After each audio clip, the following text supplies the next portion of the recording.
पाठ 14 मार्गदर्शक। पाठ परिचय। हमारे देश भारत को 200 सालों की गुलामी के बाद 15 अगस्त 1947 को आजादी मिली।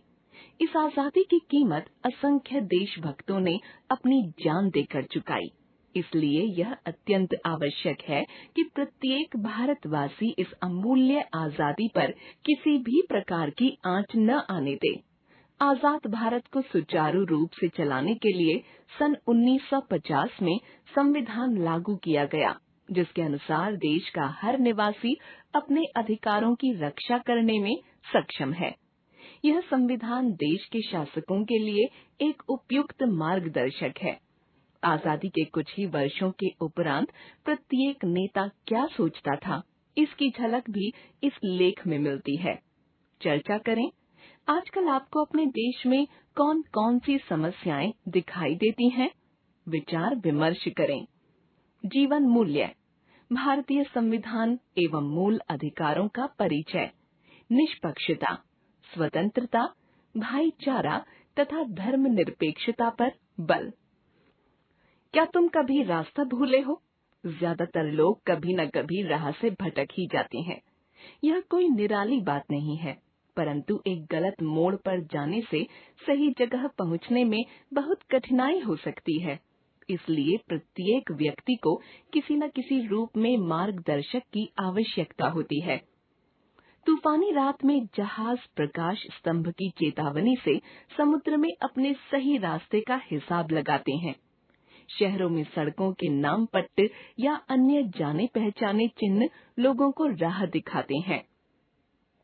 जंगल में अकेले राही को दिशा की जानकारी सितारों, सूर्य या चंद्रमा से होती है। तुमने देखा होगा कि बैलगाड़ी चलाने वाले अक्सर निश्चिंत होकर सो भी जाते हैं, क्योंकि वे जानते हैं कि उन्होंने जो राह पकड़ी है वह उन्हें ठीक स्थान पर पहुंचा देगी।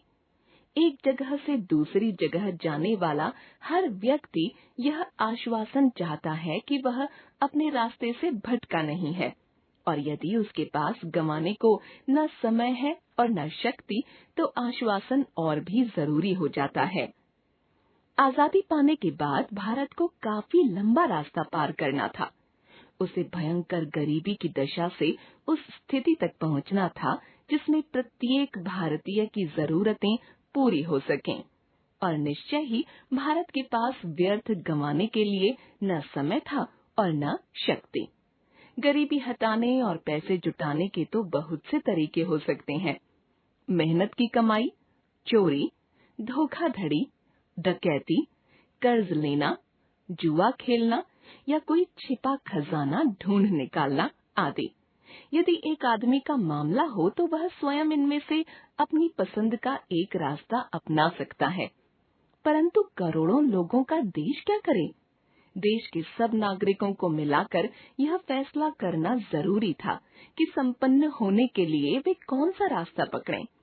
यदि बहुत से बच्चे एक बड़े पत्थर को अलग अलग दिशाओं में लुढ़काने का प्रयत्न करें तो पत्थर टस से मस नहीं होगा, किंतु 1, 2, 3 हाँ जोर लगाकर हैया कहकर सभी एक दिशा में जोर लगाएं तो वे तुरंत ही तेजी से लुढ़कने लगेगा। इसी तरह भारत के लोगों के लिए भी जरूरी था कि वे एक राय से अपना रास्ता चुनें और मिलकर एक ही तरफ जोर लगाएं। स्वतंत्र होते ही भारतीयों ने अपने लिए एक प्रकाश स्तंभ की स्थापना कर ली थी, ताकि अगर वे राह से भटक जाएं तो सही दिशा की रोशनी से फिर रास्ते पर वापस जा सकें। यह प्रकाश स्तंभ था हमारा संविधान।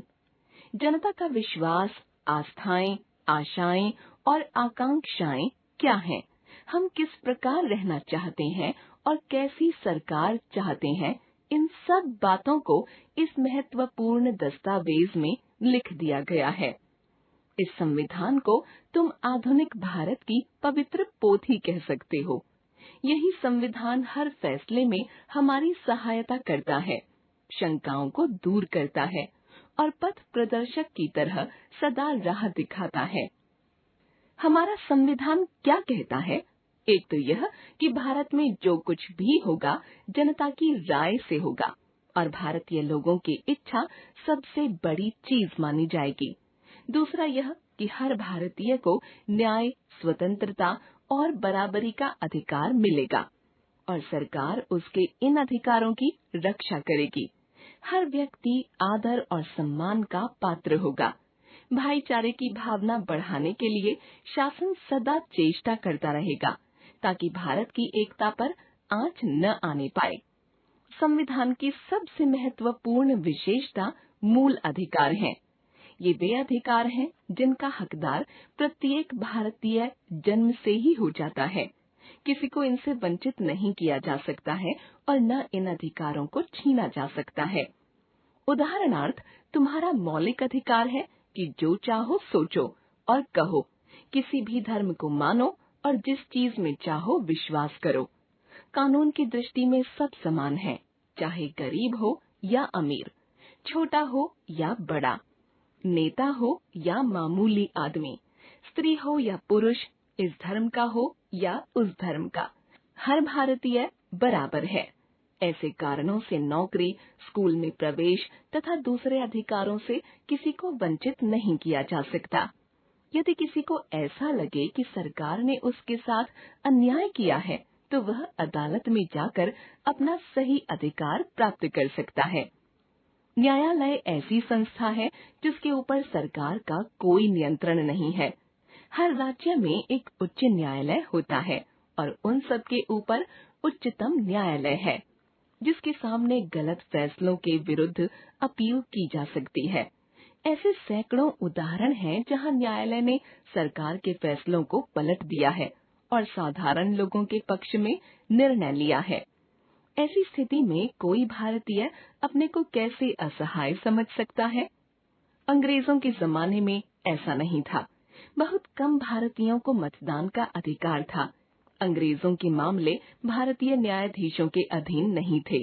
भारतीय जनता को अपने देश के विषय में कोई निर्णय करने का अधिकार नहीं था और न वे अपने मन की बात कह सकते थे। यदि कहते थे तो उन्हें जेल भेज दिया जाता था। अंग्रेजी राज से पहले भी देश में लोगों की दशा अच्छी नहीं थी। सभी भारतीय बराबर नहीं थे। कोई बहुत अधिक संपन्न था तो किसी के पास कुछ भी नहीं था। कोई अत्यंत शक्तिशाली था और कोई बिल्कुल निस्सहाय। उन दिनों भी अमीर लोग अपने फायदे के लिए गरीबों पर अत्याचार करते थे। देश के हर भाग में अलग अलग कानून और नियम थे। साधारण लोगों का सारा जीवन ऐसे व्यक्तियों पर निर्भर था जिन पर उन्हें जरा भी भरोसा नहीं था। शासन चलाने वाले जो जी में आता कर सकते थे, चाहे गरीबों पर उसका कितना ही बुरा असर पड़े। विभिन्न धर्मों के लोगों में आपस में भाईचारा नहीं था। कुछ भारतीय दूसरे भारतीयों को अछूत समझते थे और उनके साथ बहुत बुरा व्यवहार करते थे। जिसका जन्म गरीब परिवार में होता था, वह सदा गरीब। अधिकांश लोग अपनी बुरी दशा को भाग्य का लेख मानकर संतोष कर लेते थे। हमारा संविधान ऐसे वातावरण को बदलने में हमारी सहायता कर रहा है। भारतीय लोग अब अपना भाग्य स्वयं बना सकेंगे। जिस नए भारत का हम निर्माण कर रहे हैं, इसमें लोगों की इच्छाओं और उनके स्वप्नों का भी उतना ही महत्व होगा जितना उनकी आवश्यकताओं का। किसी भी भारतीय की उपेक्षा नहीं की जाएगी, चाहे वह कितना ही साधारण क्यों न हो। स्वतंत्रता, न्याय, बराबरी, सद्व्यवहार और भाईचारे के ये आदर्श हमारे पास कहाँ से आए? इनका कुछ अंश तो हमारे दिलों की आवाजें हैं, कुछ हमारे राष्ट्रीय अनुभव से जन्मे और कुछ हमने दूसरे देशों से भी सीखे। जैसे प्यासा पानी को तरसता है, उसी तरह हमने भी अंग्रेजों के जमाने में आजादी की कल्पना की थी। स्वाधीनता प्राप्त करने से कई वर्ष पहले ही हमारे नेताओं ने कहा था कि जैसे अन्य देशों के लोगों को स्वतंत्रता का अधिकार है, उसी तरह भारत के लोगों को भी है। वे भी अपनी मेहनत की कमाई के हकदार हैं। उन्हें भी अन्य लोगों की तरह अधिकार है कि जीवन की आवश्यकताओं को पूरा कर सकें, ताकि उन्हें बढ़ने और सुधरने का अवसर मिले। हमारे नेता अपनी आंखों से देख रहे थे कि देश में ठीक इसका उल्टा हो रहा है और इससे उनके मन में बहुत दुख और ग्लानि थी। गांधी जी भारतीय जनता के प्रति इतना प्यार और सहानुभूति रखते थे कि एक बार उन्होंने कहा था वे जब तक हर आंख का हर आंसू नहीं पोंछ देंगे, उन्हें चैन नहीं आएगा। आजादी से कुछ समय पहले भारतीयों को याद दिलाया गया कि उनका देश सदैव ही अनेक धर्मों और अनेक विश्वासों का घर रहा है। देश के कर्णधारों ने कहा कि भविष्य में भी यह देश ऐसा ही रहेगा। प्रत्येक धर्म, प्रत्येक संप्रदाय को एक सा ही सम्मान मिलेगा। प्रत्येक भारतीय, चाहे उसका धर्म कुछ भी हो, भारत के प्रति एक सी आस्था रखेगा और राष्ट्रीय दृष्टिकोण को अपना दृष्टिकोण समझेगा। इसी भावना को आज हम अपने देश की सबसे बड़ी शक्ति मानते हैं। व्यक्तिगत हित की अपेक्षा राष्ट्र हित को प्राथमिकता देगा। हमारे संविधान में उन लोगों की आकांक्षाओं और भावनाओं को स्थान मिला है जिन्होंने भारत को स्वतंत्रता दिलाई और जो देश को तेजी से आगे बढ़ता हुआ देखना चाहते थे। हम पश्चिम के कुछ विचारों के संपर्क में भी आए। स्वतंत्रता, समानता, न्याय और व्यक्ति के आदर की बात करने वाले कई पश्चिमी विचारकों ने पिछले 150 वर्षों में अनेक स्वतंत्रता संघर्षों को प्रेरणा दी थी। हमने अपने संविधान में उन सभी बातों को स्थान दिया जिन्हें हम महान, सार्थक, उपयोगी या आवश्यक समझते थे। संविधान बनाने के काम में लगभग 3 वर्ष लगे। इसके बाद भारतीय जनता ने उस संविधान को, जिसमें इन महान विचारों को स्थान मिला था, अपना मार्गदर्शक ग्रंथ मान लिया। 26 जनवरी 1950 से यह संविधान लागू हो गया और उसी दिन से भारत एक गणराज्य बना।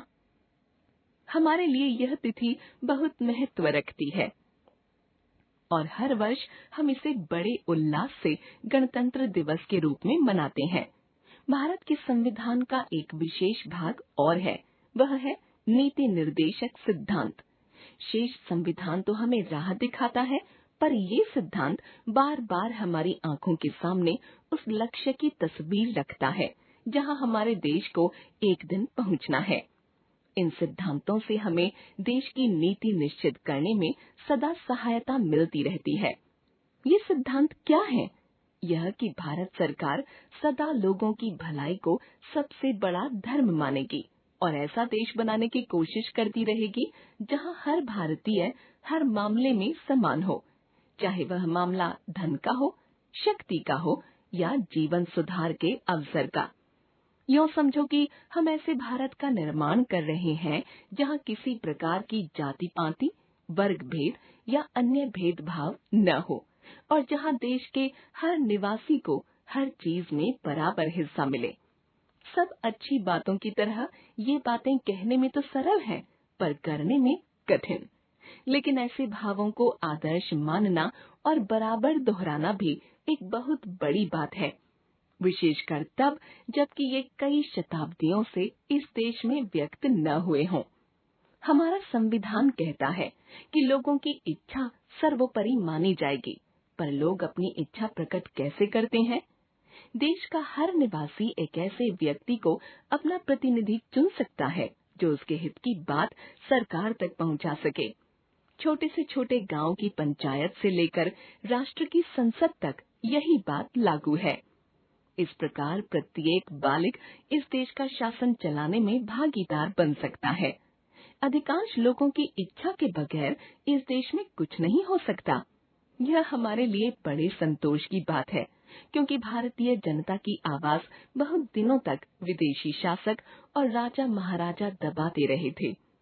जब हमारा पहला आम चुनाव हुआ तो हमें राज्यों की विधान सभाओं और राष्ट्रीय संसद के लिए 4,400 प्रतिनिधि चुनने थे। कुल मिलाकर 17 करोड़ 60 लाख लोगों ने मतदान किया। ये सब पढ़े लिखे नहीं थे। विश्व के किसी भी देश में पहले कभी इतनी संख्या में लोगों ने एक साथ चुनाव में भाग नहीं लिया था। सबने इस बात की प्रशंसा की कि यह बड़ा चुनाव न्याय, शांति और निष्पक्षता से पूरा हो गया। 5 वर्ष बाद जब फिर चुनाव का समय आया तो मत देने वालों की संख्या पहले से 2 करोड़ अधिक हो गई। पर इस बार भी चुनाव बड़ी अच्छी तरह पूरा हुआ। अब यह साफ दिखाई देने लगा था कि हमारे देश में प्रजातंत्र के अंकुर ने मजबूती से जड़ें पकड़ ली हैं। उम्मीद है आने वाले वर्षों में भारत विश्व में सबसे बड़ा लोकतंत्र साबित हो।